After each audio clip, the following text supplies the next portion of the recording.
এক কাপ চা দে তো জলদি। কি ব্যাপার, দাঁড়িয়ে আছিস কেন?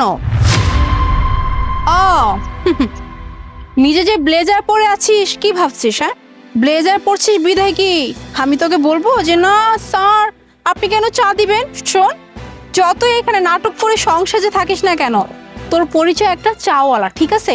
তা দাঁড়িয়ে না থেকে কাস্টমার যেহেতু আসছে চুপচাপ চা বানিয়ে দে জলদি, ভালো করে বানাবি।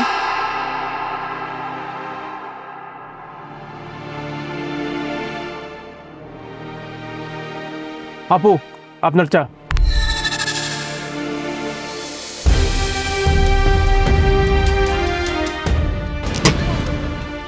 কি রে, হ্যাঁ এটা কি চা না গরম পানি? চিনি নাই, লিকার নাই, কিচ্ছু নাই। চায়ের দোকান দিয়ে বসছিস, এক কাপ চাও বানাতে পারিস না? আসলে তোদের মধ্যে কিছু এরকম ছোট লোক মানুষ আছে জানিস, যারা করবে ছোট কাজ কিন্তু নিজেকে মনে করবে অনেক বড় কেউ। হ্যাঁ, যেমন এই যে তুই চায়ের দোকান দিচ্ছিস কিন্তু এমন সাজগোজ দিয়েছিস মনে হচ্ছে কি জানিস কোনো কোম্পানির এমডি। ব্লেজার, শু, শার্ট, দামি প্যান্ট, কি ভাবছিস? হ্যাঁ, এসব পরলে কি অফিসের বস হয়ে যাবি? একদমই না। কেন জানিস? কারণ তোরা হচ্ছে ছোট লোক, তোদের জাতি হচ্ছে নিচু, তোরা নিচেই পড়ে থাকবি, কোনদিন উপরে উঠতে পারবি না।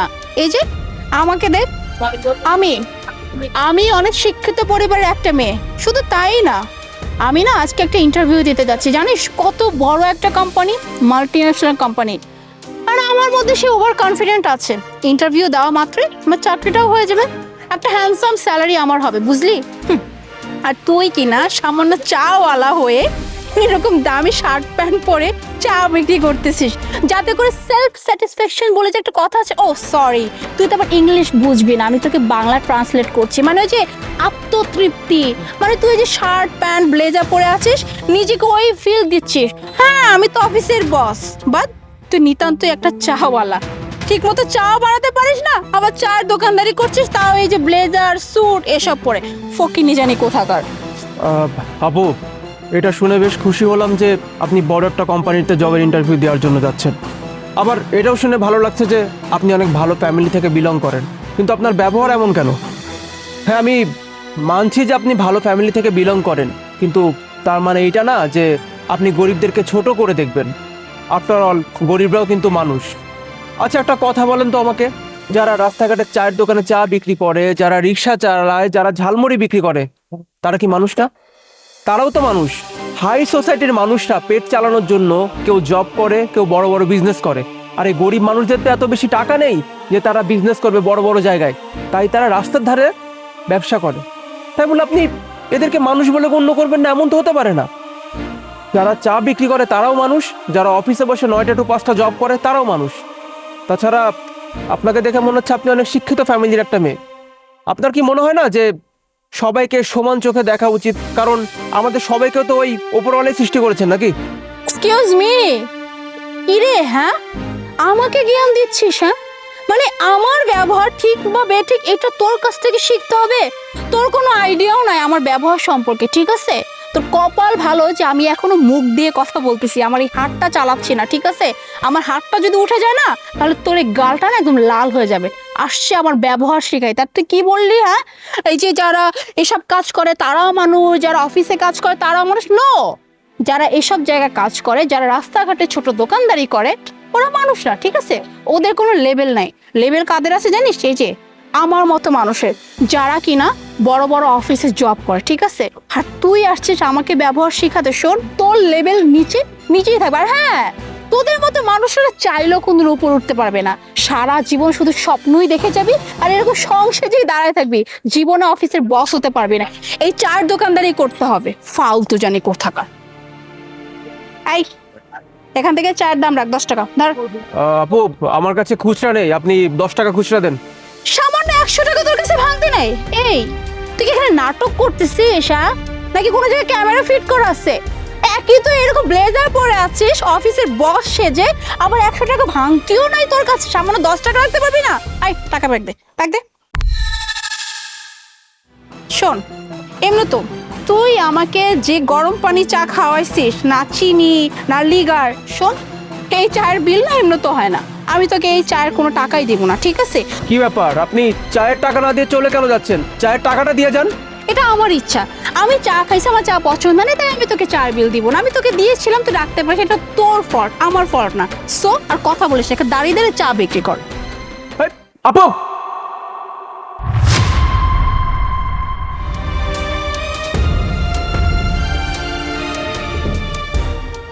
স্যার আমার লাগে তো আপনার মনে হয় অনেক লেট হয়ে গেল না, আমার মাফ করে দিন স্যার। না না, কোনো সমস্যা নেই। আপনি তো নামাজ পড়ছিলেন, আর নামাজ সবসময় ধীরে সুস্থেই পড়া উচিত। স্যার ওই ম্যাডামের লগে কি আপনার কিছু হয়েছে? না, তেমন কিছুই না। বড়লোক ফ্যামিলির মেয়ে তো, বলেন না শো অফ। উনি আমার সঙ্গে শো অফ করছিলেন, যদিও আমার যতটুকু বোঝানোর ক্ষমতা ছিল আমি বুঝিয়েছি, কিন্তু লাভ নেই। স্যার আমার মাফ করে দিন, আমার লাগে ওই ম্যাডামের কতগুলো কথা আপনার শুনতে হয়েছে স্যার, কিছু মনে করেন না। কি আশ্চর্য, আপনি শুধু শুধু নিজেকে দোষারোপ কেন করছেন? তেমন কিছুই হয়নি। আচ্ছা আপু, আপনি একটা কাজ করেন, এখন হাতে অবশ্য বেশি সময় নেই, আপনি আমার অফিসে চায়ের কাপটা পাঠিয়ে দিবেন। আর উনি অবশ্য যাওয়ার আগে আমাকে অনলাইনে পেমেন্ট করে দিয়েছেন, আমি সেটা পাঠিয়ে দিব, কেমন? কি ব্যবহার এদের!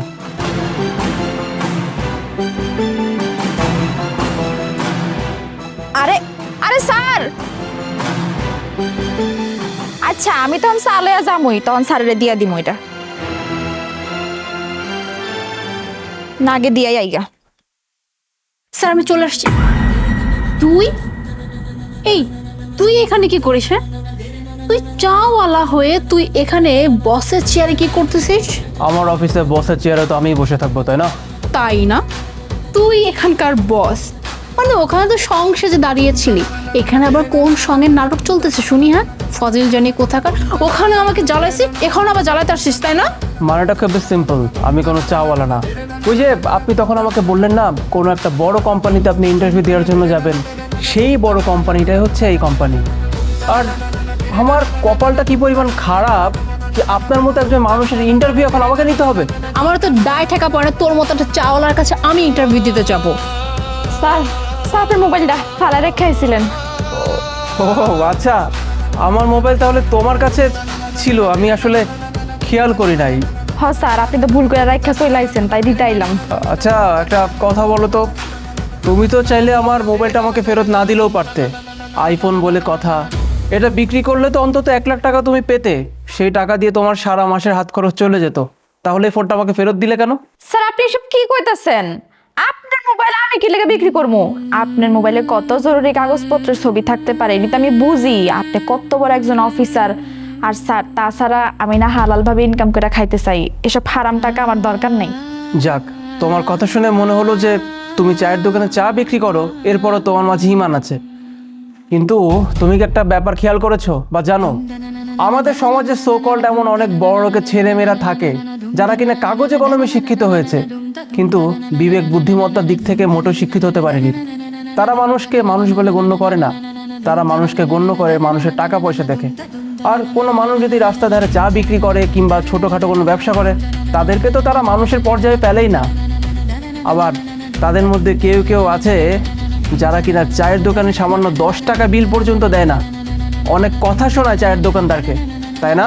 Sir sir I am really sorry, আসলে আমি আপনাকে চিনতে পারিনি স্যার যে আপনি এত বড় একটা কোম্পানির মালিক। স্যার আমি আপনাকে ভেবেছিলাম চাওয়ালা। স্যার স্যার প্লিজ স্যার আমার ইন্টারভিউটা নেবেন। আপনি জানেন স্যার এই জবটা পাওয়ার জন্য আমি কত কত কষ্ট করছি, কত ডেডিকেশন নিয়ে পড়াশোনা করছি স্যার, তারপর আমি এখানে চাকরিটা নেওয়ার জন্য ইন্টারভিউতে সিলেক্ট হয়েছি। স্যার প্লিজ স্যার এই চাকরিটা আমার অনেক দরকার স্যার, আমার এই ব্যবহারের জন্য আপনি আমার কাছ থেকে চাকরিটা নেবেন না স্যার, আপনি আমার ইন্টারভিউটা নিন স্যার প্লিজ।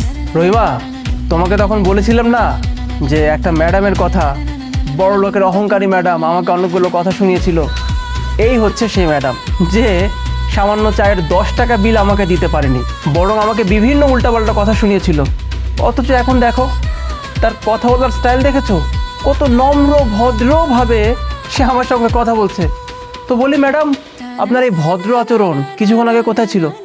আপনি তো আমাকে কতগুলো উল্টাপাল্টা কথা শোনালেন, আমি নাকি ছোট লোক, ফকিন্নির বাচ্চা, আমি নাকি মানুষের কাতারে পড়ি না। যে এখন দেখলেন এই অফিসের বস আমি, বাহ, অমনি অমনি আপনি আপনার ক্যারেক্টার বদলে ফেললেন।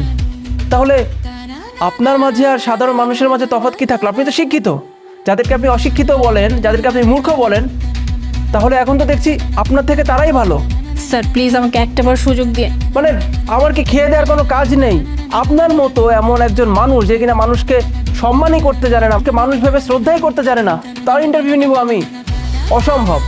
আপনার ইন্টারভিউ তো আমি নিব না। আপনার মতো মানুষ আমার অফিসে কোনো দরকার নেই। আপনি চলে যান এখান থেকে। রহিমা, তুমি এক কাজ করো, মাথা ব্যথা করছে আমার ওনার সঙ্গে কথা বলতে গিয়ে। তুমি চাটা আমার কেবিনে একটু পাঠিয়ে দাও, যাও। হ্যাঁ স্যার, আমি এখানে নিয়ে আইতাছি।